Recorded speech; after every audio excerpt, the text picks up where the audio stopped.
सभी राष्ट्र प्रेमियों को मैं ब्रजेश सिंह वत्स हार्दिक अभिवादन करता हूँ। मित्रों, इस समय हम एक विश्व व्यापक महामारी से जूझ रहे हैं।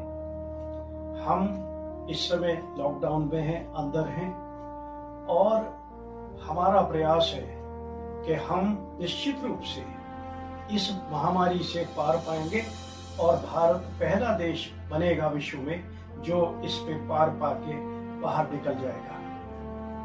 मित्रों, 19वीं और 20वीं शताब्दी में भी भारत ने एक विश्व व्यापक महामारी से संघर्ष किया था। वो एक राजनीतिक महामारी थी। ब्रिटिश सत्ता ने सारी दुनिया पर कब्जा कर रखा था, आधिपत्य कर रखा था। एक किंवदंती थी कि ब्रिटिश सत्ता का सूर्य कभी भी अस्त नहीं होता है।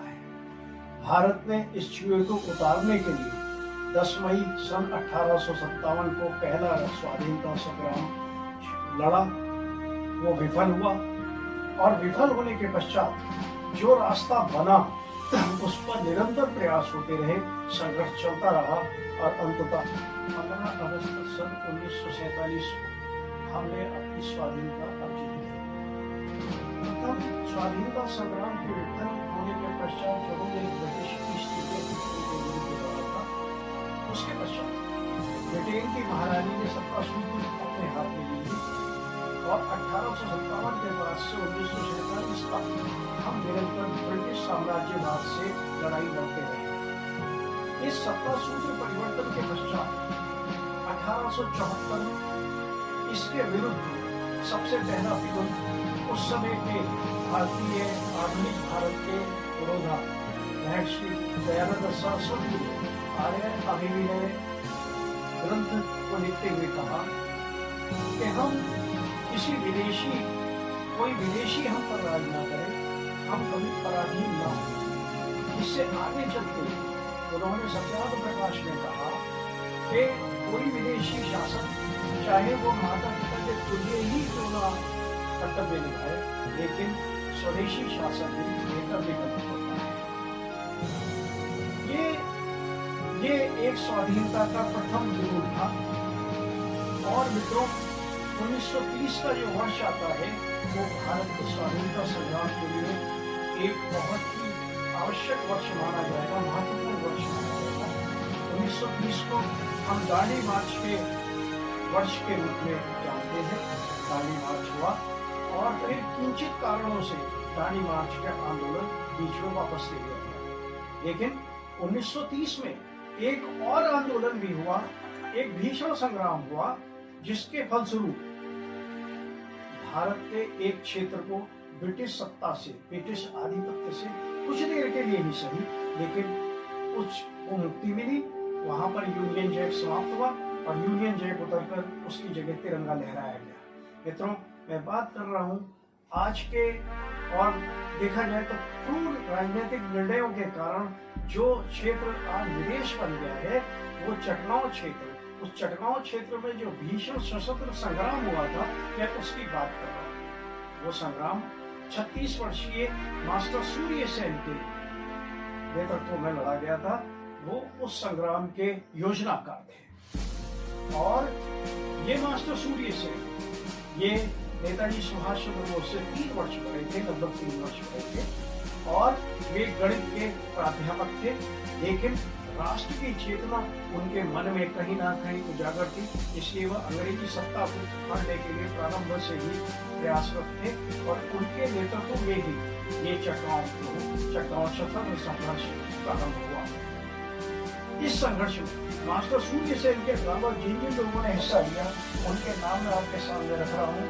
ये थे अनंत सिंह, गणेश घोष, बिंदु भट्टाचार्य, हरिपद महाजन, हिमांशु सेन, सरोज बोरा, लोकनाथ बल, बीरबल सेन, अंबिका चक्रवर्ती, लालमोहन सेन, सुकुमार भौमिक, हरवन चौधरी, सुबोध मित्र, उपेंद्र भट्टाचार्य, शंकर, सुशील देव, विजय नरेश, रायत्रिपुरा सेन, देव प्रसाद गुप्ता, अमरेंद्र नंदी, प्रभाकर कस्तीदार, जितेंद्र दास गुप्ता, कृष्णा चौधरी,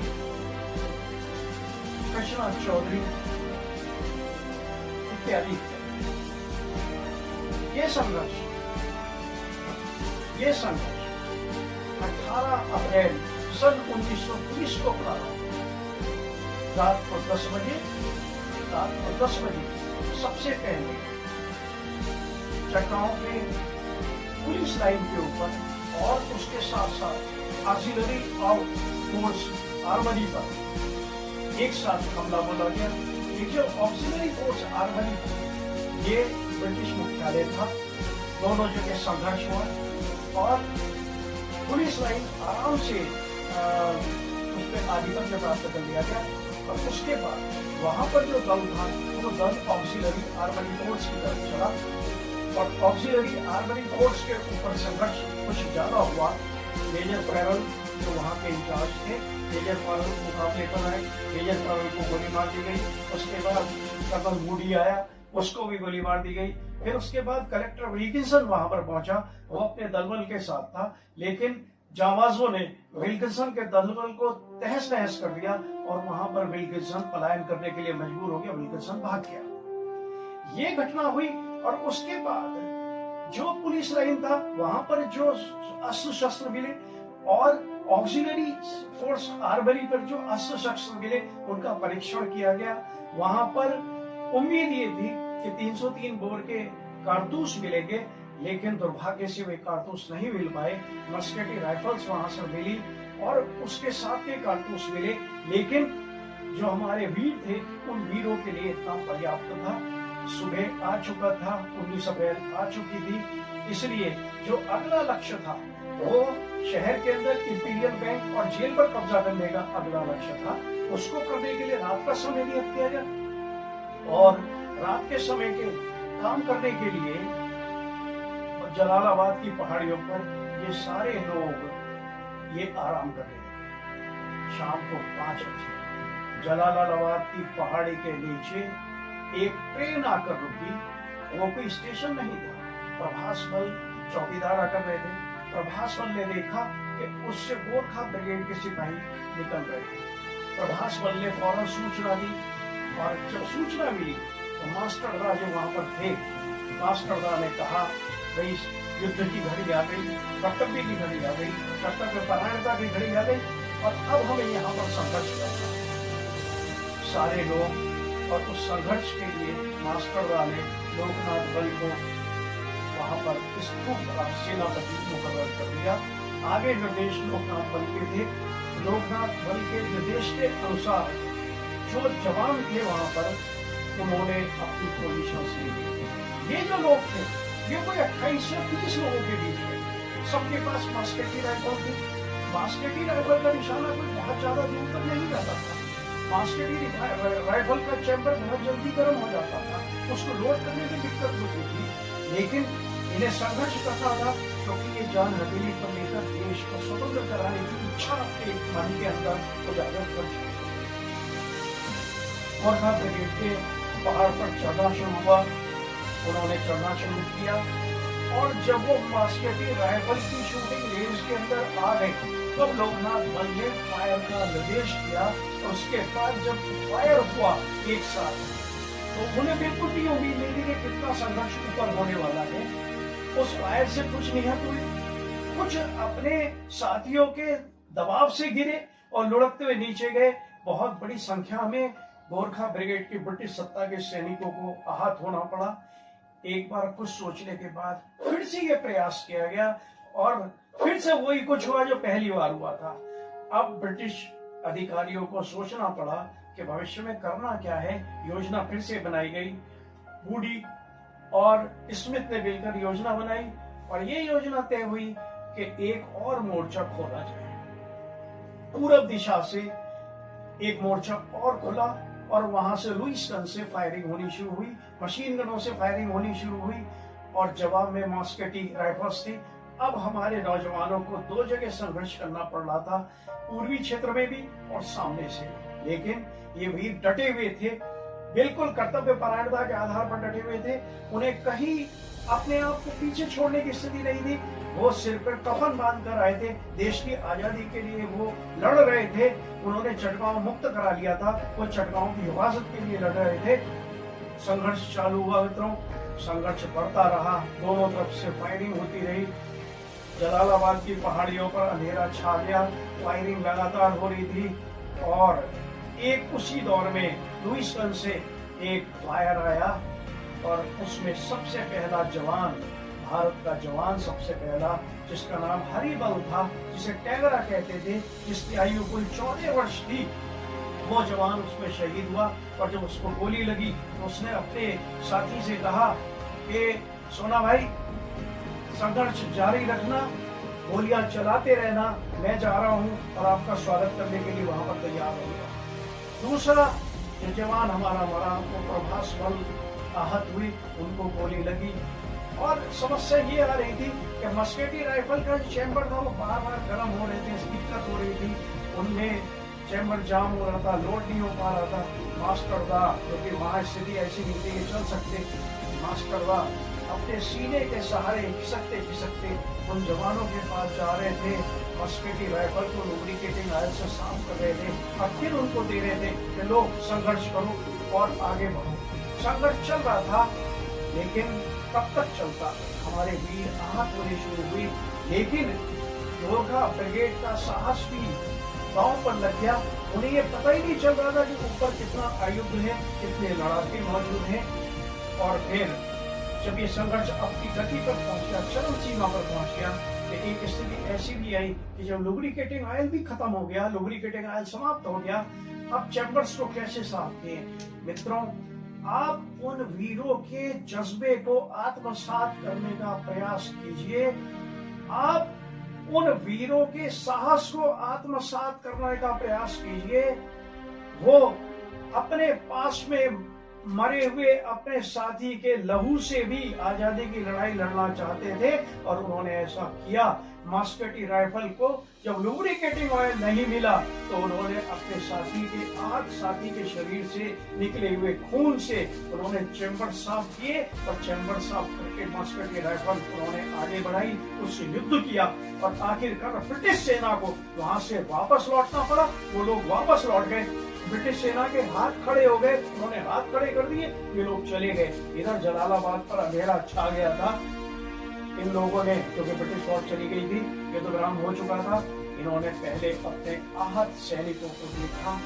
उस युद्ध में 11 सिपाही आहत हुए, 11 भारत के नौजवान आहत हुए, उनको पंक्तिबद्ध किया गया, उनके शवों को। उसके बाद उनको गार्ड ऑफ ऑनर दिया गया और गार्ड ऑफ ऑनर देने के बाद ये लोग वहां से पहाड़ी से कूद गए, अंधेरे में शहर के अंदर चले गए, ना जाने कौन कहाँ गया। चटगांव का, जलालाबाद का संघर्ष यहाँ पर विराम तो हुआ, लेकिन इन्होंने, इन बच्चों ने इतिहास लिख दिया। इन बच्चों ने भारत की स्वाधीनता का एक जो संग्राम था उसे गति प्रदान की। चटगांव विद्रोह में, चटगांव स्वाधीनता संग्राम में हम विजयी हुए। हमने यूनियन जैक की जगह तिरंगा लहराया। उन वीरों ने हमारी स्वाधीन सांसों के लिए अपने सांसों को कुर्बान कर दिया। उनका ऋण है हमारे ऊपर। हम अपनी देश की अक्षुण्णता को बनाए रखने के लिए कितना संघर्ष कर सकते हैं, ये हमें सोचने की स्थिति है। ये हम प्रण कर सकते हैं। आज 18 अप्रैल 1930 को ये संघर्ष हुआ था। 19 अप्रैल 1930 को जलालाबाद पे आमने सामने का युद्ध हुआ था। 18 अप्रैल 1930 को भारत के चटगांव क्षेत्र को स्वाधीनता का आज वर्षगांठ है। और मित्रों, इस वर्षगांठ से मैं आप सबके सामने इस वर्षगांठ का ब्यौरा लेकर हाजिर हुआ हूं। मैं इस लुप्त अध्याय को आपके सामने प्रस्तुत करने का प्रयास कर रहा हूं। ऐसी स्थितियों को, भारत ऐसे रोमांचक इतिहास से भरा हुआ है।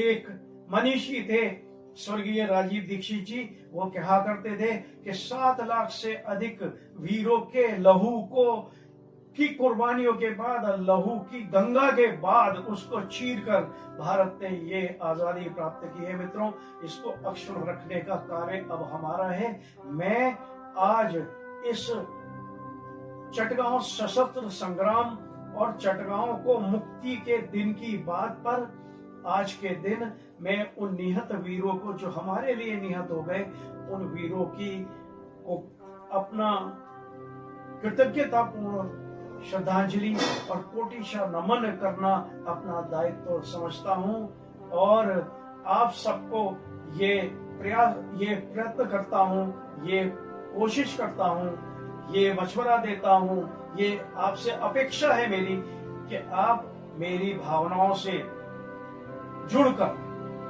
कहीं ना कहीं इन वीरों के प्रति अपनी कर्तव्य निष्ठा का पालन करेंगे, इन वीरों को याद करेंगे और कुछ देर के ही लिए सही लेकिन इन वीरों को श्रद्धांजलि देना अपना कर्तव्य समझेंगे।